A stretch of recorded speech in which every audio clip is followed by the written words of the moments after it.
ओम शांति। आपका प्रश्न है कि आज मुरली में आया कि अज्ञान काल में दान पुण्य करते हैं तो राजाई घर में जाकर जन्म लेते हैं। कोई कर्म अनुसार गरीब घर में भी जन्म लेते हैं। तो प्रश्न यह है कि ऐसे कौन से कर्म से कोई आत्मा गरीब घर में जन्म लेती है? उत्तर है, देखो, शिव बाबा माना भगवान हमें कर्म की गुह्य गति समझाते हैं कि भक्ति मार्ग में भी हम दान पुण्य करते हैं तो उसका फल मिलता है एक का एक।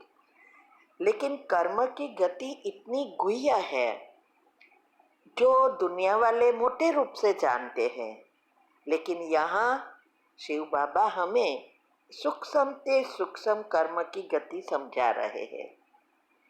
हमने YouTube पर भी कर्म की गति आध्यात्मिकता से रखी है, वो सब पहले सुनो, उसको समझने का प्रयत्न करो, तब पता चलेगा। देखो, कर्म की गति में ऐसा नहीं है कि ये कर्म किया माना यहाँ मिल गया, ऐसा नहीं है। बहुत जन्म के जो भी कर्म है वो फॉरवर्ड होते होते होते एक ऐसा समय आता है कि उस चीज़ों से ही हम वंचित रह जाते हैं। तो जैसे पुण्य में भी ऐसा है कि बहुत कोई हॉस्पिटल बनाने की, गरीबों को हेल्थ के लिए, ट्रीटमेंट के लिए पैसा देते हैं, तो कई जन्म तक ऐसे देते रहते हैं, तो फिर थोड़ा करके इतना बढ़ जाता है तो उसको ये एकदम एवर हेल्दी बन जाता है। ऐसे ही हर एक कोई स्कूल का दान करते हैं, स्कूल बनाते हैं, बच्चों को पढ़ाते हैं, कोई अनाज का दान करता है। जो जैसा दान करता है और जिस भावना से करता है उस अनुसार उसको फल मिलता है। तो ऐसे ही पाप कर्म में भी है कि कई बार हम सूक्ष्म से सूक्ष्म पाप करते रहते हैं और धीरे धीरे हमारे जीवन में वो धन की कमी हो जाती है।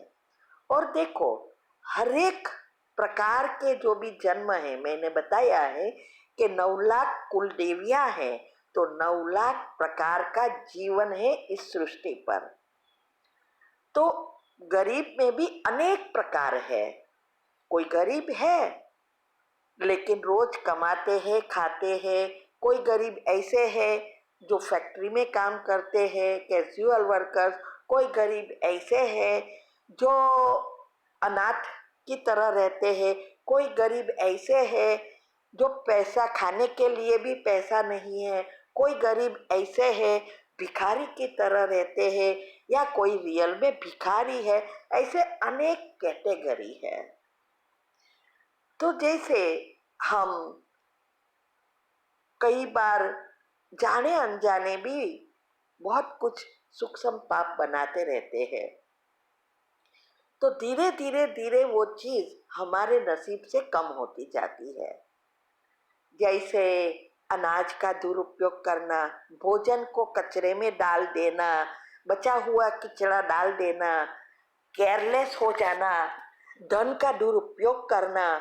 और कई बार धन हम दान करते हैं, वो दान जिसको हम करते हैं वो उसका दुरुपयोग करता है। बहुत कुछ सूक्ष्म पाप होते हैं और हर एक जन्म में हमें सुधरने का मौका मिलता है। तो क्या होता है, उस समय भी हम पाप करते ही रहते हैं।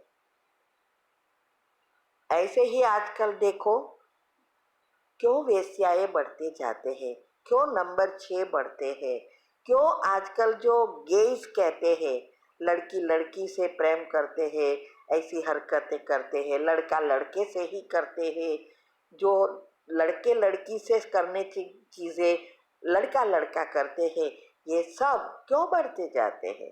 पाप ही तो है। तो ये कर्म की गति है। तो ऐसा नहीं है कि एक ही जन्म का एक ही समय में ये किया इसके लिए गरीब बन गए, नहीं।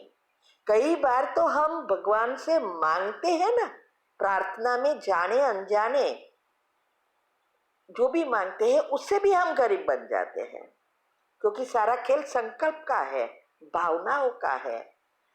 तो यही हुआ है। हम मंदिर में जाके हम क्या करते हैं? देवी देवताओं का भगवान के रूप में गुणगान गाते हैं और हमारे खुद के अवगुण गाते हैं। तो आज हम अवगुणी बन गए। ऐसे ही कई बार प्रार्थना करते, हे भगवान, नेक्स्ट जन्म में मुझे इतना धन देना कि जिससे मुझे पैसा मिलता ही रहे और मुझे किसी को देना ना पड़े। अभी ये क्या हुआ? ये भी तो भिखारी बनने की ही प्रार्थना हुई। कौन नहीं देता? लेता ही रहता है भिखारी, वो दे लेता ही रहता है, वो किसी को देता नहीं क्योंकि बचता ही नहीं है। और आजकल तो भिखारी भी अनेक प्रकार के हो गए हैं। तो ये सारी कर्म की गति है। तो हमें जितना हो सके हमें एक एक कर्म पर ध्यान देना है। प्रकृति के पांचों तत्व की चीजों को भी मिसयूज नहीं करना है। और वैसे भी ये पांचों तत्व हमारे जीवन शैली में हर एक चीज से जुड़ी है। तो ये सारे सूक्ष्म पाप बनते हैं। तो आप कर्म की गति को अच्छी रीति सुनो। अभी वेबिनार भी आगे आने वाला है। हर फ्राइडे को जो वेबिनार चलता है 9 से 10 रात को, वो अभी संबंधों के लिए है। तो पहले सब संबंधों का आएगा, बाद में ये सब आने वाला है। अटेंड करो, ठीक है? ओम शांति। ओम शांति। आपका प्रश्न है कि आपकी पत्नी बच्चों को लेकर अपने मायके रहती है, उसको नॉनवेज खाना, होटल में जाना, शॉपिंग करना, ये सब बहुत अच्छा लगता है और बहुत फैशनेबल है। घूमना फिरना, रेस्टोरेंट में जाना, ये सब उसको चाहिए, इसीलिए वो अलग रहती है। और वैसे भी कहती है ओम शांति को छोड़ दो। लेकिन उनके शौक और मेरे में बहुत अंतर है। मैं बहुत साधारण सिंपल आदमी हूँ। ऑटो रिक्शा चलाकर अपना घर संभालने अलावा और कुछ नहीं कहता। उत्तर है, देखो ये तो बहुत अपोजिट है। आप एकदम सिंपल और इनकम भी इतनी नहीं होगी रिक्शा में, और वो उसका खर्चा देखो, उसकी फैशन देखो। तो ये तो दोनों चीज़ अपोजिट है। आपका मैरिज कैसे हुआ? क्या मैरिज के पहले देखा नहीं था आपने कि उसकी चॉइस क्या है? देखो, ऐसी आत्माएं माना जो भी नारी होती है वो घर नहीं संभाल सकती। जो नारी अपने पति को नहीं समझती, उसकी इनकम को नहीं देखती, वो पत्नी के रूप में स्वीकार करना बहुत गलत चीज है। इसीलिए अगर आप चाहो तो दो चीज है, आपको ही डिसीजन लेना है। एक यह है कि अगर आपका योग अच्छा है तो आप उसको सकाश देकर, इसकी बहुत लंबी विधि है। ये जो हमने एक वीडियो रखी है संबंधों में मधुरता लाने के लिए, विधि बताई है कि कैसे घर में अच्छी रीति वाइब्रेशंस दे के, तो वो विधि आप चेक करो। इसमें बहुत लंबा लिस्ट है।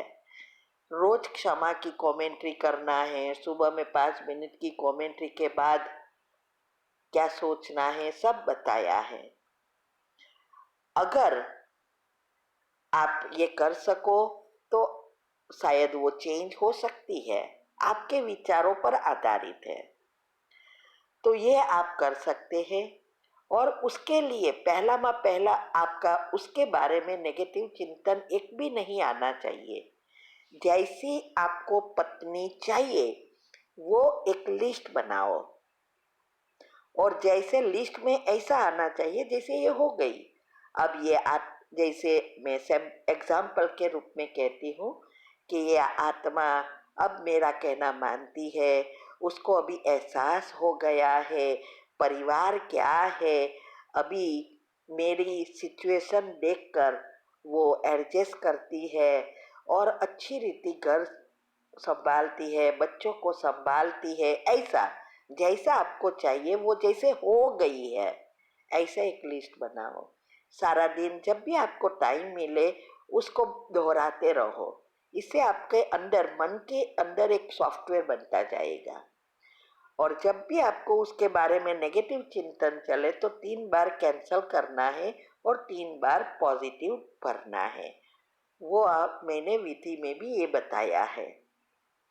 और सुबह में उठकर 5 मिनट की कमेंट्री जो दिनचर्या ग्रुप में आती है, उसके बाद भी आपको यही सोचना है मेरी पत्नी बहुत अच्छी है और हमारा घर संसार बहुत अच्छा है, और क्षमा की कमेंट्री वगैरह करनी है। दूसरा रास्ता यह है, अगर आप चाहो और आप अकेले अगर भोजन कर लेते हो और आप अपना जीवन अच्छी रीति चला रहे हो, तो बस उसको उसके हाल पर छोड़ दो। क्योंकि वो डिवोर्स सामने से मांगे तो फिर आप उसको बुला सकते हो या उसको खर्चा नहीं देना पड़ेगा। अगर आप डिवोर्स फाइल करेंगे तो वो सब कुछ मांगेगी।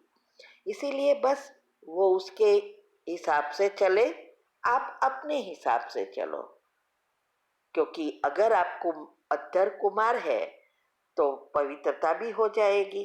एक ही चीज है, आप क्या उसके बिना रह सकते हो या याद सताती है, ये आपको देखना है।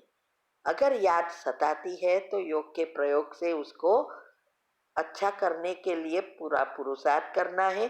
अपने नए पाप कर्म उसके बारे में सोचकर नहीं बनाना है, वरना आपको ही ये सब कुछ भोगना पड़ेगा। क्योंकि पुरुषार्थ आप कर रहे हो, अंतमति सुगति आपको करनी है। तो बस उसको उसके ऊपर छोड़ दो, आप अपने ऊपर रहो। ठीक है, डिसीजन आपको लेना है। ओम शांति।